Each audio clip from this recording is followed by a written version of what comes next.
Praise Lord. പിതാവായ ദൈവത്തിൻ്റെ സ്നേഹവും പുത്രനായ യേശുക്രിസ്തുവിൻ്റെ കൃപയും പരിശുദ്ധാത്മാവിൻ്റെ കൂട്ടായ്മയും ഇന്നും എന്നേക്കും നമ്മളോടൊപ്പം ഉണ്ടായിരിക്കട്ടെ. പ്രിയപ്പെട്ട സഹോദരി സഹോദരന്മാരെ, നമ്മുടെ കർത്താവായ യേശു തൻ്റെ ശിഷ്യന്മാരോട് 2000 വർഷങ്ങൾക്ക് മുമ്പ് യേശു പറഞ്ഞു, കാലം തികഞ്ഞു,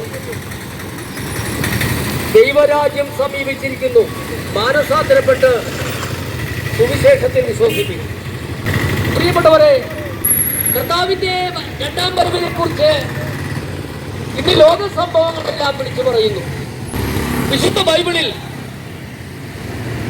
പ്രവചന പുസ്തകങ്ങളിൽ ഏറ്റവും പ്രധാനപ്പെട്ട ഒരു വിഷയമാണ് അത്തിയെക്കുറിച്ചുള്ള ഉപമ. ഈ അത്തിയെ വിശുദ്ധ ബൈബിള് നമുക്ക് വ്യക്തമായി തരുന്നത് ഇസ്രായേലിനെ കുറിച്ചാണ്. ഇസ്രായേൽ രാജ്യം ലോകത്തിലെ ഏറ്റവും ചെറിയ രാജ്യമാണ്.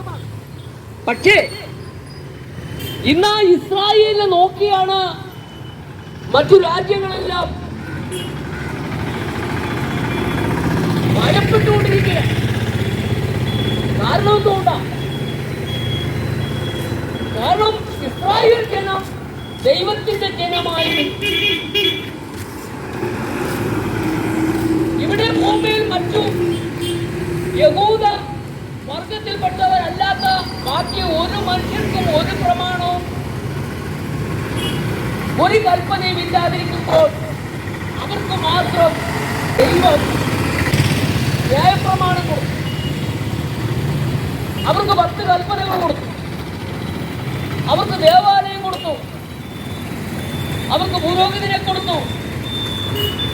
അവർക്ക് യാഗം കഴിക്കാനുള്ള യാഗപീഠം കൊടുത്തു. യാഗവസ്തുവിനെ കൊടുത്തു. അപ്പോഴൊന്നും മറ്റു ജാതികൾക്കൊന്നും ഒരു പ്രമാണവും ഇല്ല. ഇന്നും അനേകർ മതപാരമ്പര്യത്തിലാണ് ജീവിക്കുന്നത്.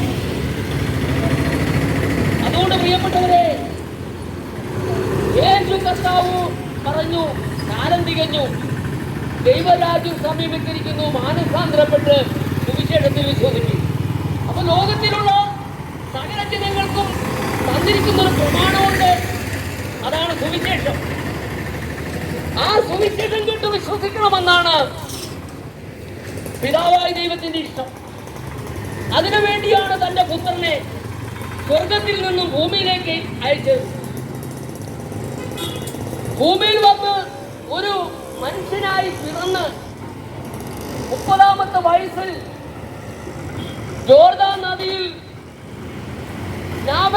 യോഹന്നാന്റെ കൈക്കീഴിൽ സ്നാനമേറ്റ് തന്റെ പ്രവൃത്തി ആരംഭിച്ചു. അങ്ങനെ ഗലീല കടപ്പുറത്ത് ചെന്നു മീൻപിടുത്തക്കാരായ 12 ശിഷ്യന്മാരെ തിരഞ്ഞെടുത്തു. അവരെ പഠിപ്പിച്ചു. അവരെ ലോകത്തിന്റെ ഗുരുക്കന്മാരാക്കി മാറ്റി. അവരോട് പറഞ്ഞു, നിങ്ങൾ ഭൂലോകത്തിലൊക്കെയും പോയി സകല സൃഷ്ടികളോടും സുവിശേഷം പ്രസംഗിക്കണം. വിശ്വസിക്കുന്നവരെ പിതാവിന്റെയും പുത്രന്റെയും പരിശുദ്ധാത്മാവിന്റെയും നാമത്തിൽ സ്നാനം കഴിപ്പിക്കണം. ഞാൻ നിങ്ങളോട് കൽപ്പിച്ചതൊക്കെയും പ്രമാണിക്കൊണ്ടൊക്കെ ഉപദേശിച്ചുകൊണ്ട് സകല ജാതികളെയും ശിഷ്യരാക്കിക്കൊണ്ടു. ഞാനോ ലോകാവസാനത്തോളം എല്ലാ നാളും നിങ്ങളോടുകൂടെ ഉണ്ട്. പ്രിയപ്പെട്ടവരെ, ഇതാണ് നമുക്ക് തന്നിരിക്കുന്ന ഒരു പ്രമാണം. ഈ പ്രമാണത്തിലേക്ക് നാം മടങ്ങി വരണം, മാനസാന്തരപ്പെടണം. അതുകൊണ്ടാണ് യേശു ആയിരക്കണക്കിന് ജനത്തോട് പറഞ്ഞത്, കാലം തികഞ്ഞു, ദൈവരാജ്യം സമീപിച്ചിരിക്കുന്നു, മാനസാന്തരപ്പെട്ട് സുവിശേഷത്തിൽ വിശ്വസിക്കുക. കാരണം നമ്മുടെ പാപത്തിന് വേണ്ടി പരിഹാരമായി തീർന്നത് യേശുക്രിസ്തുവാണ്. ആ നമുക്ക് വേണ്ടി പരിഹാരമായി തീർന്ന യേശുക്രിസ്തു ഇന്ന് അവിടെ അടക്കം ചെയ്ത കല്ലറ ഇന്ന് തുറന്നു കിടക്കുന്നു. അവൻ ഉയർത്തുപോയി. ലോകത്തിൽ അനേക മഹാന്മാർ മരിച്ച് അവരെ കല്ലറയിൽ അടക്കിയപ്പോൾ ഒരൊറ്റ കല്ലറയും ഇന്ന് തുറന്നിട്ടില്ല. ദൈവത്തിന്റെ പുത്രനായ യേശുക്രിസ്തുവിന്റെ കല്ലറ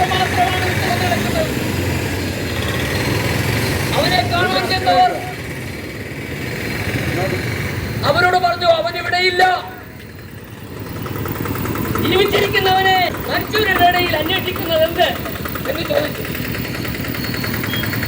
അങ്ങനെ പ്രിയപ്പെട്ടവരെ, ആ കർത്താവായ യേശുക്രിസ്തു പഠിപ്പിച്ചു കൊടുത്ത 12 അപ്പോസ്തലന്മാർ അവർ ഭൂലോകത്തിലൊക്കെയും പോയി സകല സൃഷ്ടികളോടും സുവിശേഷം പ്രസംഗിച്ചു.